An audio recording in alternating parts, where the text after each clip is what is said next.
Okay, welcome, Vajrin. It's a delight to see you. Really, a real delight to see you. We first met over 20 years ago, I realise. We first met in Norwich.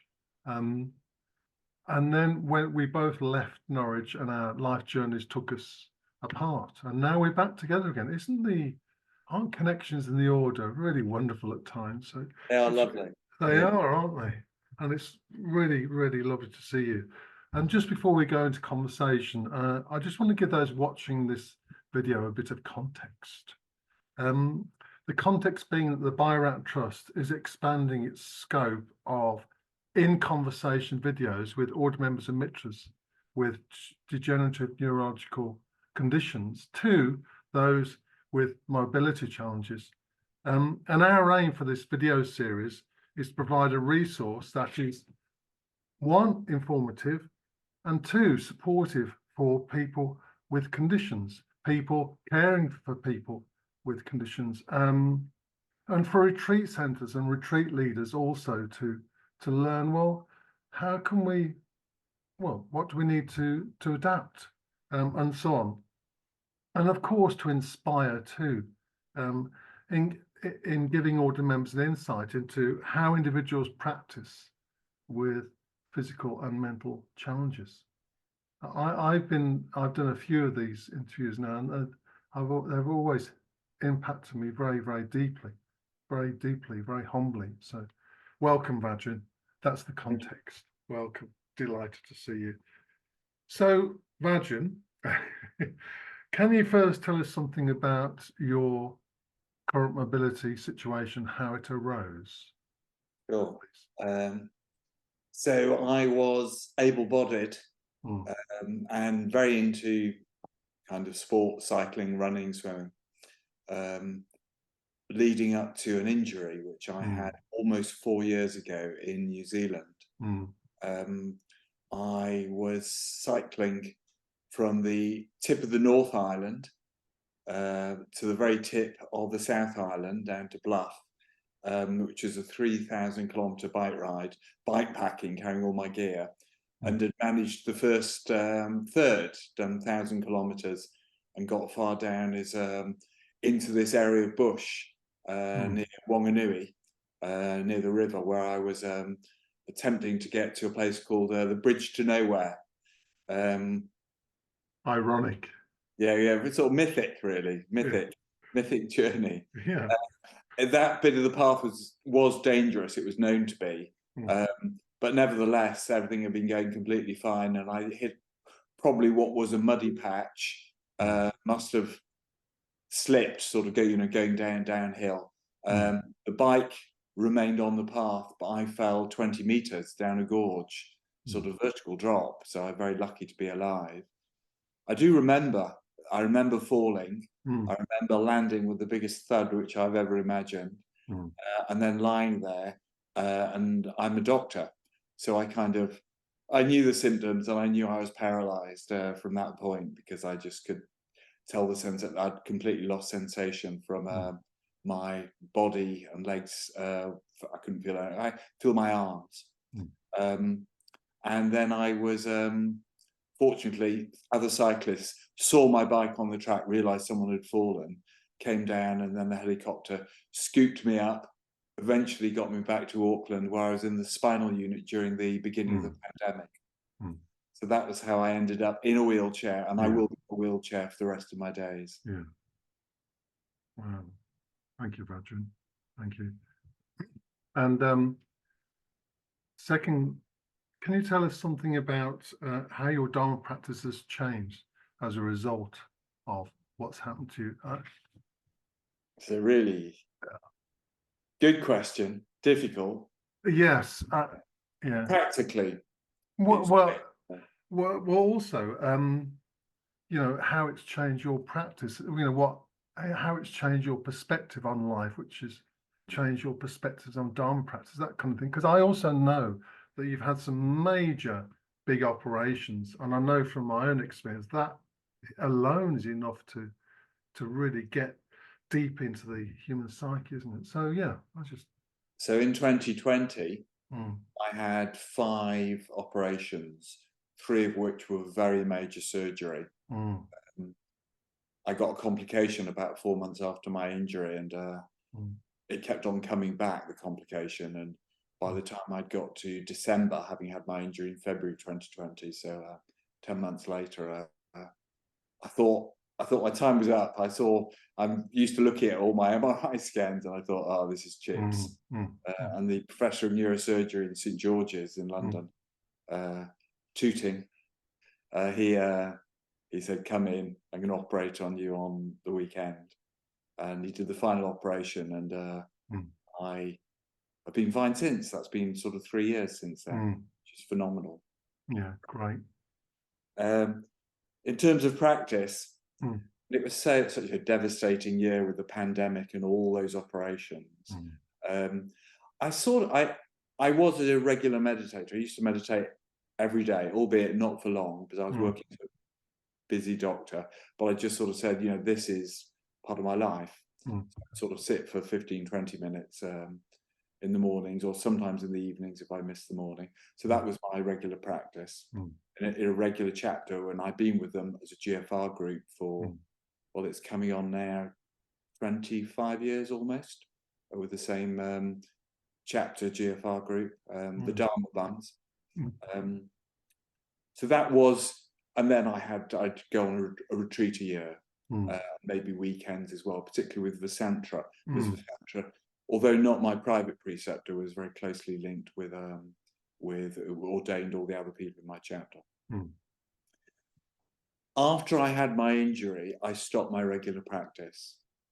I kind of did it for a while, actually, when I was in the spinal unit in Auckland. And then I just decided I was going to give myself a break. And I did find it very hard coming back to a sitting practice. So I kind of lost that, and it did feel there was a sense of loss. And of course, I wasn't going on retreat and in a wheelchair, and my whole life was turned upside down. I went from the Auckland spinal unit to the Salisbury spinal unit, then to home, and it was tough. But, and we know we've spoken about this before, I would say that a different aspect of my, I don't know if it's right to call Dharma practice, but maybe my Dharma outlook, Dharma view, felt quite moved and changed, seeing all the people who'd cared for me, both the healthcare professionals, all of them, right down to the porters, pushed me around the hospital in Auckland, talking to me about zombie ants and the likes. And, you know, I remember all these stories of these, and so caring and so kind. And also my family and my friends, and my chapter, actually. You know, we carried on with the chapter every single week when I was in Auckland, and I was sort of online, falling asleep often. So what's changed for me, I think, in terms of Dharma perspective, is, well, I would say metta.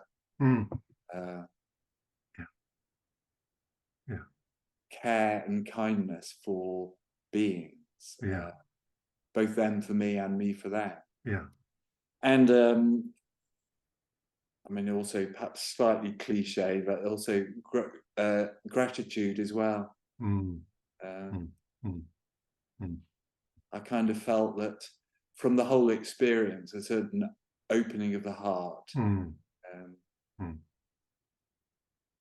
I lost my regular practice. I'd say I lost my mindfulness to some extent. Being in a chair and not kind of getting back to normal life. I was spending too long on my phone on the screen. And that sort of, you know, guarding the gates of the senses. I kind of wasn't doing that, certainly early on. As I've got better and I've got back to everyday life in my context, I've now got back to a sitting practice. I've started going to Kamala Sheila does practice online, and I've been doing Tuesday morning practice with him. That's the Anapanasati. That's right, and I went away for a 3-day retreat It was a cooler gathering with Vasantra's cooler, which is mainly people he's ordained, but couple of odds and sods as well, including me. And I drove myself there in a sort of self-drive vehicle, which I've since got hold of. I needed help unpacking, but then once I was in my room, I could do everything independently. They've got a brilliant setup in Adhisthana. There's one particular room, A2, which is, they've got other rooms for people with disability, but that one's very good because the door opens out onto the courtyard. Very well set up, lots of ramps, very good surfaces to go around. And I got up by myself, and I got myself to the 7 a.m. sits on 2 of the 3 days. I do something called bowel care because of you're paraplegic, you don't have control. So I do that every other day. So on the days I don't do that, I could get to the morning sits. And it had been almost 4 years since I was able to do that, to go to a morning sit on retreat. Very, you can't believe the strong emotion. I was thinking I will never do this again before. So having the accessibility, the availability, and also the care, the organisation is just astounding, outstanding, and astounding. I mean, I find that, I can really relate to what you were saying, having had a near fatal stroke in 2012 myself, and it got to places in my being which years of meditation hadn't, or touched them. And one of the big things was an opening of the heart, compassion, metta, love. But I'm interested in what I said, because you've been a doctor caring for people. So why do you think it took the kind of accident and the changes that brought on for you to really open the heart, given that presumably you are opening your heart to others as in your professional capacity, and still do? Yeah. Good question. I think it's probably just a matter of degree, matter of extent. There's a sort of there's a kind of it. I couldn't go so far as to say that I've had a kind of a qualitative shift or sort of seismic leap or anything like that. I just think it's a kind of an opening of the heart even more. Right. Almost like another layer being unpeeled, or sort of revealing, or I don't know. And I still think that now. I still feels like that now. I kind of if I see people in pain, even sort of mild psychological pain, just because they've been hurt because of something, I just feel that I am more empathic. I'm more aware. I'm more willing to pull myself alongside with someone who's suffering. And I think when I was working as a busy doctor, although that element was there, it was sort of, I was kind of professional and slightly distant from it. And now I feel kind of more like, I don't know how it's interesting, sort of compassion. What's the difference between empathy and sympathy? And I think that true empathy is where you really draw alongside someone, and whilst you can't be in their shoes, you begin the process of imagination of being in their shoes. And I think that I don't know. I think sort of the whole injury and the whole experience has had that impact for the better. I feel better for it. Yes. Even though the whole experience is rubbish. Yeah. I really love that phrase you've used of drawing alongside another being, drawing alongside them. Yeah, that's really evocative. I mean, there's so many questions in there, which, well, maybe could lead a retreat or something. But I'm just under one other one. You said that you'd lost mindfulness. Was that true, or was it just? you'd lost the memory of mindfulness, because mindfulness is composite, isn't it? It's not just awareness, it's also memory and so on.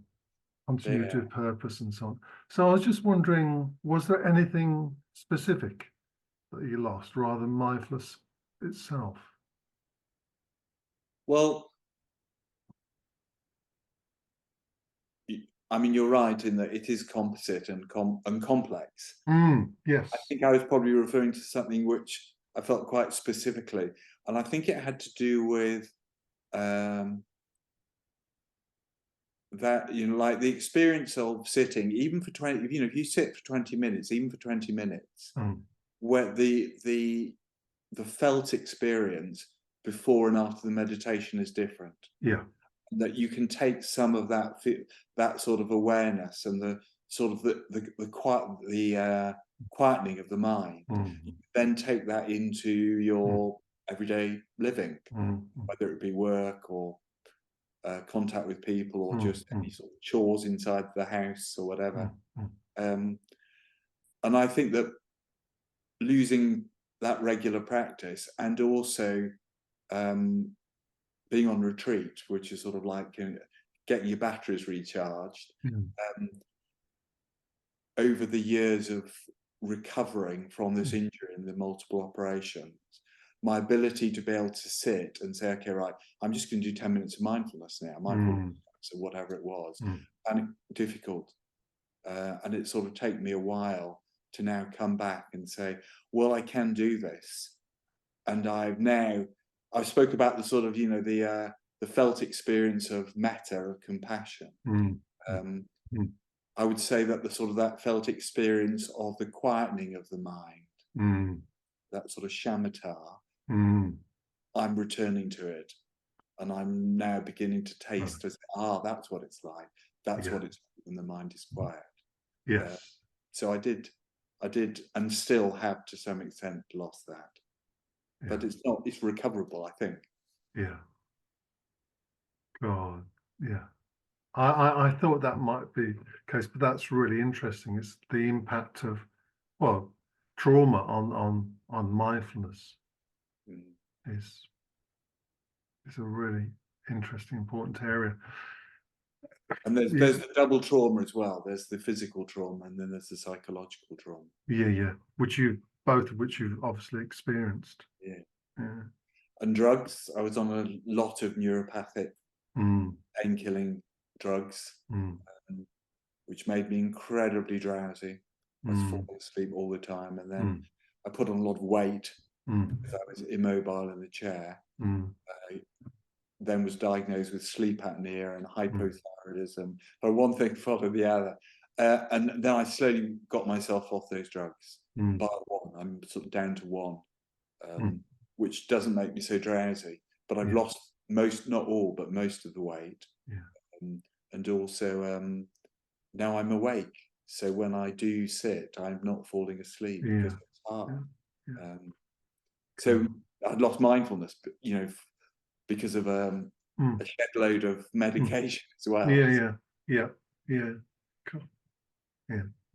So that's a kind of a warning, really. While we've got our faculties and capabilities, use them to develop mindfulness, because it is conditioned, and that was certainly my experience after my stroke. It's like the impact of medication was enormous on the ability to mindful in all aspects of mindfulness. And yes, I think we have, even if it's lost for years, even there's still a very palpable memory of it. Yes. It's kind of, there's no going back. Once you've had that sort of strong flavor of shamatha, that you remember it, and then when you retouch it again, you say, that's what it's like. Yeah. Which I know I'm going a bit off topic here, but my dad had dementia. It's like, well, where is my dad? But I always had kind of confidence that upon death and liberation from the physical aspects of the conditioning of dementia, there was something there which would continue. And maybe that's what happens after death as well, even though we might forget mindfulness due to being drugged up. Once we're releasing the biological neomas, that momentum of mindfulness flows on. Yeah. I don't know, but that's how it feels to me anyway. Yes. Yeah. It would be good. Yeah. So, yeah, this is inspiring. I know you've already touched upon this, but do you think there's anything which retreat centres and retreat leaders could do to help you, A, Yeah. get on retreat, and B, help you when you're there? Yeah. So I think retreat centres themselves, they should look around and sort of say, okay, so how accessible is access to the room, the shrine room, the dining room, how accessible is a bathroom,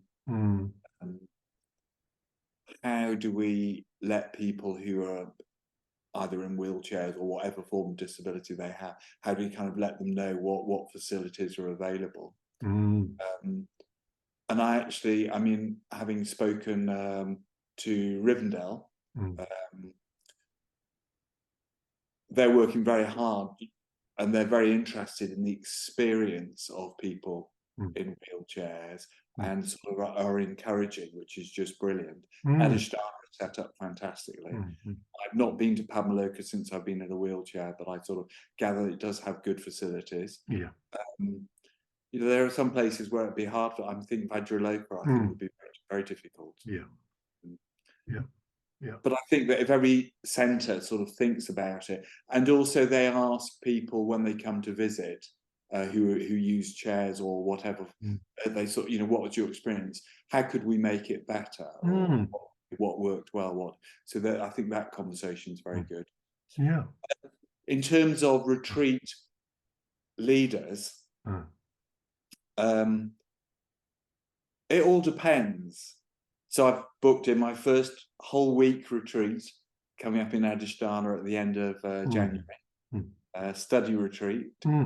And because it's Adhisthana, I feel comfortable, it's fine. So I haven't contacted the retreat leader. Devan, I know, you know, I know who he is. He'll probably see my name down there and he knows I'm in a wheelchair because I've seen him a couple of times there since I've had my injury. So I don't feel the need to sort of say, hi, I'm in a chair. I'm going to be a retreatant. And I like it when people see me as Vajrin, fellow chapter member, friend to have a bite to eat over lunch, retreatant, whatever. And I also use a wheelchair.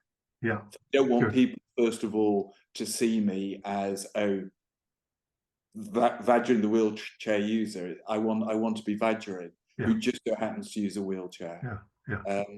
So in my case, I don't think that a retreat leader needs to contact me. But what they might do is they might have a quiet word aside and sort of say, is the retreat going okay for you? Are the timings all right? You've got enough time to get between.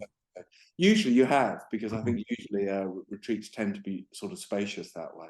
But you know, those, on the one hand, I want to be Vajrin, who also uses a wheelchair. On the other hand, I also want people to notice that I'm in a wheelchair and sort of say, oh, is everything okay? And I don't want people necessarily to help me, but if they offer, that's fine. And I'll say, no, I can manage this fine. Is that useful? Very useful. Yeah. Just to say, I first and foremost relate to you as Vajrin. I think, you know, there's something in you which kind of draws out the Mahashrada in me, so to speak. So I think it's great. Good. Yeah, and almost there. I was just wondering what the role of the Sangha has been in supporting you, and maybe your wife as in your family as well. You know, has the Sangha played an important role? Oh, well, especially my chapter. So I sort of mentioned we've been together sort of almost coming on 25 years now. Yeah. We haven't been ordained that long. Been ordained about 17 years. We all were ordained together, actually. So sort of knowing them for over 2 decades and meeting up pretty well every week. When I had my injury, that carried on. mm, and they were very special and still mm, are. mm, And mm, then there are other people around me, people mm, from Bristol who'd come and visit me, and from the Froome Sangha as well. mm, So I'm sort of pretty well equidistant from both of them. mm, Some very dear friends. mm, Vajrin, very sadly, who some of you may know, very sadly died. mm, But she was wonderful, along with partner Nagamudra, who was obviously we still see him. Lots of people, really special people, very, and again, meeting up with them, and they would actually come to Bath, because it was hard for me to go out to Froome, for example, or to Bristol. So they would come here more often, not always. We'd go there as well. And again, we would sort of meet up, and we would be friends again. And having friends in the Sangha is very special. I mean, I have lots of friends, both who are Buddhist and not Buddhist. But there's no doubt that, well, I mean, like, we're both within the order, and we were both Dharma practitioners. But there's added value in spiritual friendship. It reaches the parts that other aspects of friendship can't always reach. And my family, you asked me, the person who's contributed most by far is my wife, Kathy. She's a mitra in the Froome Sangha. I'm in the Bristol Sangha. She always wanted to do something different, which is good. And she obviously supported me massively. And we report in to each other every morning since I've had my injury. So just sort of have 4 minutes each, and we set a little timer, and one of us goes off and does the reporting in, just to say what, like, Kathy's life has been like. And then I also do this thing, because I trained in coaching and mentoring and motivational interviewing, and one of the things is reflection.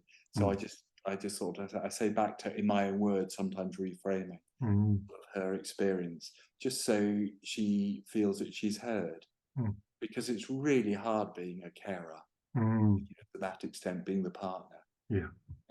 I always said that I wanted her to be my partner, not my carer. But the reality is that she's ended up doing a lot. And I report in, and we hear each other, and that practice can both because we are Dharma practitioners, and also, through, I suppose, True Atna. This is it's part of the True Atna community, and it's been it's been a really powerful thing, because it's been really hard at times, really hard. And my kids, all supportive in their different ways. My daughter came out to New Zealand straight after my injury. She was very supportive, not just of me, but particularly Kathy, particularly her mum. Interestingly, all 3 kids were brought up with the diet of Parinirvana Day, and all. we were in the North London. We sort of had a kind of North London family group. And then Kathy took them to Plum Village, where Thich Nhat Hanh lived during those years. So they were brought up with all of that as well. None of them are Buddhist, but that's we want them to be young, independent beings, and for them to choose. But I do feel that, sort of having been brought up by the 2 of us, they have sort of those values, which sort of are part of the Dharma. They understand the Dharma very much. Fabulous, uplifting again. And just finally, and this is something you said to me in an email, that you mentioned to me don't forget the advantages of disability. What had you got in mind when you said that, when you wrote that in an email? Okay, Yeah. so I can get West End tickets for theatre, which is so, but I wasn't thinking that. But you No, I didn't think you would. So my height in the wheelchair is about the height of an 8-year-old child. So everyone is looking down, or they crouch down, or they sit down to talk to me. But a bit like people say, it's like if you've got a dog, people talk to. Everybody talks to me. Sort of young women who would normally look straight through a kind of an elderly, overweight bloke. They're kind of quite happy, you know, to sort of nod at me or smile. In any place, people will just start chatting with me, or I can talk to them. So I kind of feel somehow the world is more open and more available. Yeah.